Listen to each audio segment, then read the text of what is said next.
Hi, what's up, folks? This is Michael C. Norman, and I just wanted to take a moment to share my personal testimony of how I overcame a massive heart attack in the hopes that someone, men perhaps in particular, will pay a little more attention to the health of their bodies. Because again, this is not a rehearsal.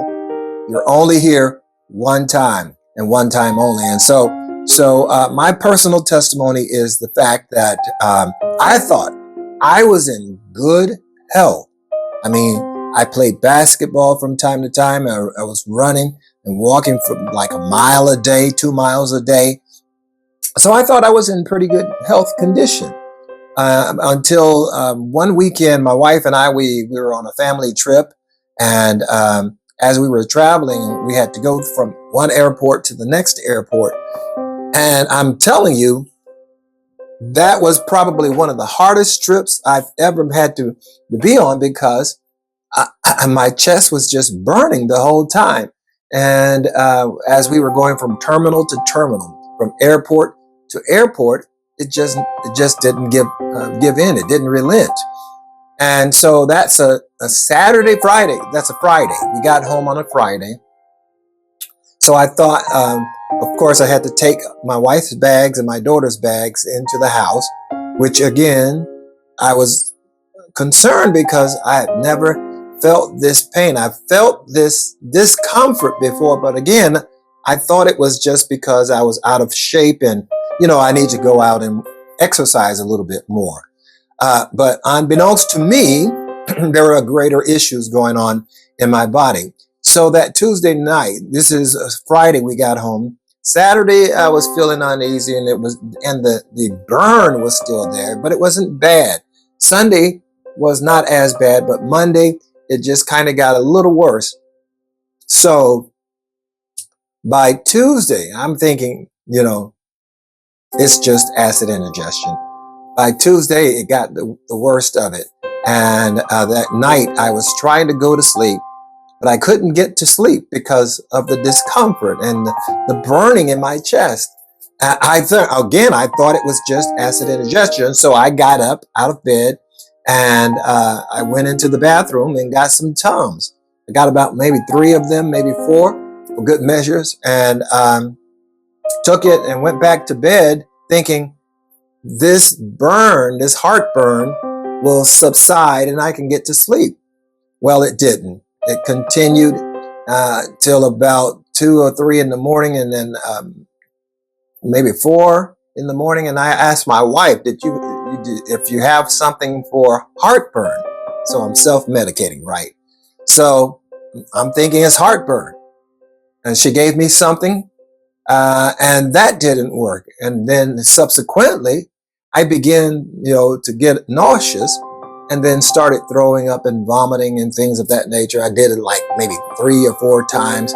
And so my wife has said, she said, let's just go to the hospital. Let's go right now. We were on the air doing a morning meetup, and she just turned it over to her assistant. We jumped in the car. We go to the hospital. On the way there, I'm sweating, I'm throwing up, I'm vomiting. We have to stop every 2 or 3 miles. But I didn't know what was going on, until we got to the hospital. My wife ingenuitively said, when we got into the emergency room, because we knew, if you get into the emergency room, if they don't feel like it's an actual emergency, they are going to put you at the end of the line and you'll just have to sit and wait. I've been there. I know what I'm talking about. But my wife wisely came in and said, he's having a heart attack. And, just so I could get to the front of the line. And so they wisely, they said, well, let's put him in triage and we'll begin, the procedures of checking on his heart. So they did a EKG. And that EKG subsequently came back negative, which meant, I was just a scare. I just need some maybe extra strength Maalox or something like that. That's what I was thinking. He says, well, the EKG came back negative. However, your heart rate is low. So that didn't quite register. I didn't really know what that referred to, but it was cause for concern with the doctor. So he decided, let me also give you a CAT scan. So they took me into the imaging or the observation room, had a CAT scan done on my chest, and I went back to the waiting room. And as I was waiting, the doctor came in, my wife and I, and we're waiting. The doctor comes in and he says, yeah, you had a heart attack. And my wife said, my eyes buck. She says, I'd never seen your eyes buck that big, because I was shocked. Actually, I think I may have been offended, because after all, I'm healthy. How could I possibly have a heart attack? I'm slim. As you can see, I'm not obese. I mean, this is big. I'm actually smaller than what this makes me look like. But I was shocked. He says, yeah, you had a heart attack. And not only that, you're going to need bypass. When he said bypass, I thought to myself, did he say drive pass? He said, no, bypass. You're going to need bypass surgery. As a matter of fact, we've got to get you over to the cardiovascular center right away. And so we're going to try to airlift you. But remember, this is around October 8th, I think it was. There was a hurricane bearing down on Orlando. And so they're going back and forth between whether we should airlift him or should we just put him in an ambulance. Ultimately, they decided to put me in an ambulance because the weather was too bad. The wind was churning, the rain was coming. So they thought it'd be better and safer to just put me in an ambulance and send me on my way. So I'm in the ambulance and I'm thinking, how in the world is this my life? There is no way I'm having a heart attack. No way. But when I get to the cardiovascular center, and by the way, the doctors were amazing. This is the beauty of it, that I had no problems meeting with any doctor, cardiologist, or surgeon. Everybody was in place. It was as though they were expecting me to show up. And nobody had to be called off a golf course. No one was out of town. No one was out of the office. Everyone necessary for my life were in place. The cardiovascular doctor, the anesthesiologist, the nurses, everyone was in place. So anyway, I get to the cardiovascular center. They said, well, again, the hurricane is requiring, the hurricane had descended onto Orlando. So everything had to be shut down, including the hospital. And so they said, what we're going to do is put a stent in you through your groin, and that will alleviate the pressure on your heart. And so I essentially had two hearts beating at one time. And I've never felt that before. I felt one in my chest and another in my stomach.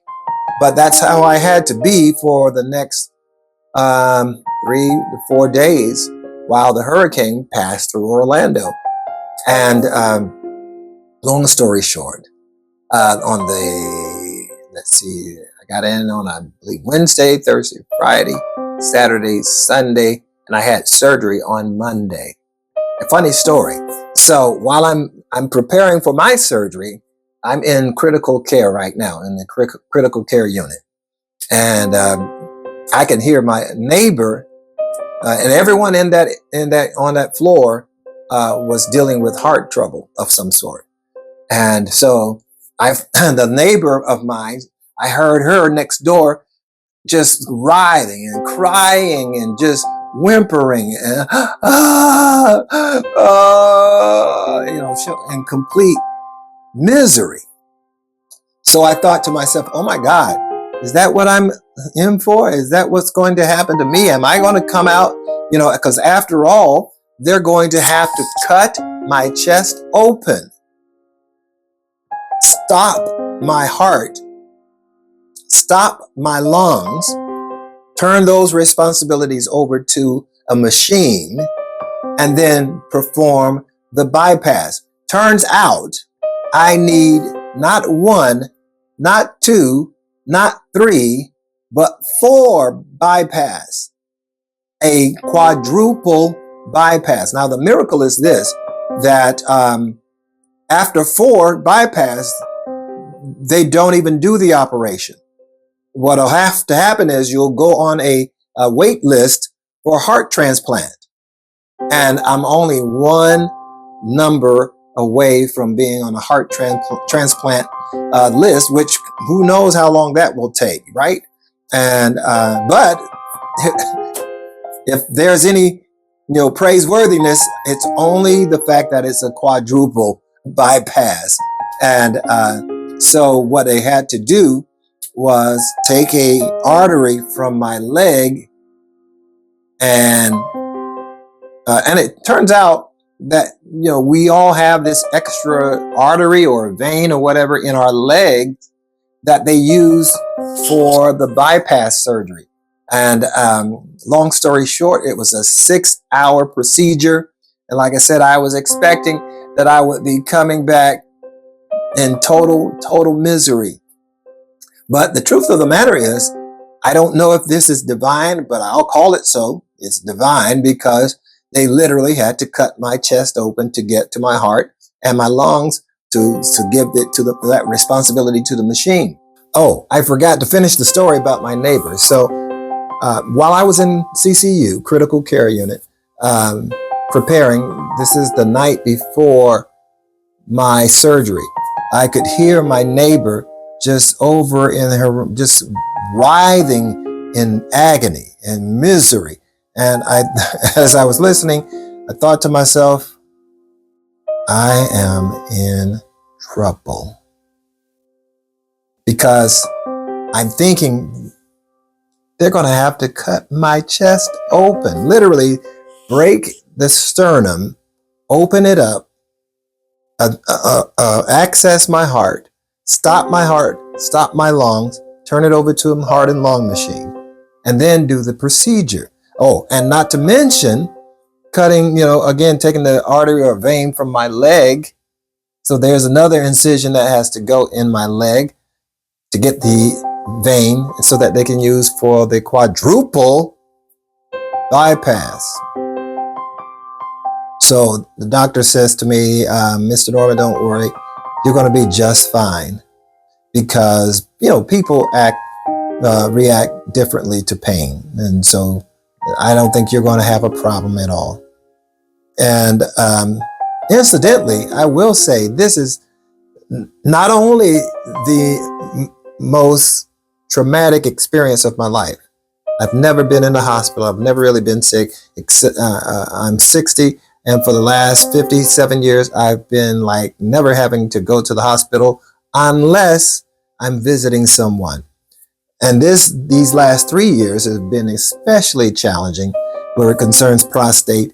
And now I have to have a quadruple heart bypass. This is crazy. So I calmed down, and, I stayed in a place of just calmness. I didn't get anxious. I wasn't worried. I wasn't intimidated. I was just ready to get it over with. But it was something to consider that they're going to have to cut my chest open. But when the day for my surgery came, that morning, they got me, they said, Mr. Norman, it's time. And I'm like, oh, okay, here we go. And they load me on to this gurney. They take me to the operating room, this massive room with lights everywhere. They've got this table. I knew that's the table that I'm going to be on. I saw where the tools were, everything. And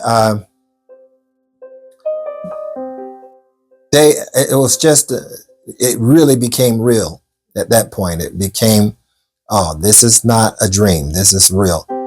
And but fortunately, and I'm getting emotional just thinking about it. The nurses were just angelic because she picked up that I was getting a little concerned, and she grabbed me by the hand so as to say, "Mr. Norman, we got you. We're not going to let anything happen to you. You're going to be all right." And sure enough, 6 hours. Another funny point was, as they lifted me onto the operating table, they had to, I felt like the Frankenstein, because they tied my arms down, to secure me on the table, and made me immobile. So once they did that, they put this mask on my face and said, "Mr. Norman, just breathe and count to 10. So I'm doing what they're saying, breathing 1, 2, 3, 4, 5, 6. And by the time I got to 7, I heard my voice turn it from Michael to Mickey Mouse. And it was like 5, 6, 7. And after that, I don't know what happened. It's all a blur. I don't know what happened. I was out like a light. 6 hours later, I wake up in the recovery room, and again, it was somewhat like a dream, although I didn't dream anything. I didn't see any white lights. I didn't see any angelic activities or demonic activities. But I was just in a sound state of sleep. And I'm going to tell you, this propofol, you remember propofol, Michael Jackson? I understand. I now understand, because it's the best thing. I mean, fortunately, it's not available at Walgreens or CVS. But let me tell you something. That propofol is the best sleep you will ever have. I promise you that. But long story short, I made it through the 6 hours of surgery.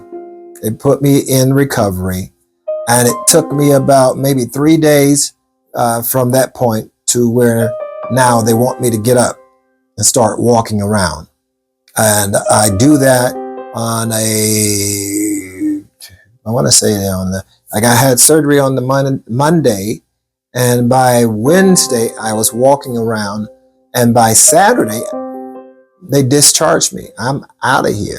I get to go home because I had to use a walker, and I wasn't strong, but I was strong and healthy or healed enough to be able to go home. So I go home that weekend. I'm on a walker, but my pride and arrogance got to the best of me, and I was like, there's no way I'm going to be walking around. Can somebody help me open that door? No.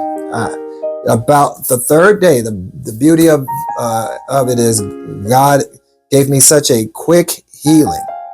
I'm not 100% now, but I'm saying the scar that's running down my chest was like healing like overnight. It wasn't overnight, but it felt like overnight, because even my physical therapist was surprised at how fast I'm recovering. And so I go into physical care, physical therapy. They make sure I walk. They make sure that I'm cleaning my incision, and I'm doing all the things I'm supposed to do post-op, and exercising, or at least preparing so that I can go back to exercising. Everything happens so quickly. Everything happens as far as the healing. It happens so quickly. I'm not healed 100% at the time of this recording, but the scar is literally gone. I mean, the scar, you can see where I had the surgery, obviously, but the scar itself has healed and mended up nicely. That's external. Now I've got to deal with the internal healing, and that's coming along really, really good. And I believe, I'm one of those strong believers in the power of prayer. So many people were praying for me, and believing and interceding for me, particularly my wife, Francina, and my daughter, Unique, Brittany, and Lata. They were all just interceding. And I believe in it. I believe that is part and parcel of why I'm still here today with a brand new heart. I've got to get it reconditioned. I'm getting stronger every day, but I'm taking it slow. I'm taking it slowly, but things are happening at a quick level, and the doctors are so impressed and encouraged by my recovery rate. But I gotta, again, that's external. The internal has to heal. That takes a lot more time. So I just wanted to take this moment to encourage you, men particularly, take care of yourself, look after yourself, particularly if you're advanced in age. If you're above 30, you need to get yourself checked on a regular basis, your blood pressure, your heart rate, everything about you to ensure that you're walking in maximum good health. Okay. I told you, I thought I was in great physical condition, but it has nothing to do with the condition of your heart. Okay. So make sure you check on your heart, check on your prostate, check your colon, get it all looked into so that you can live a long and prosperous life. Thanks for listening to my testimony. Hey, why don't you share this with someone you might know who's either about to go into a heart situation or have come out of a heart situation or going through a heart situation. Share this video with them, and hopefully it will encourage them to let them know everything is going to be all right. Okay? Till next time.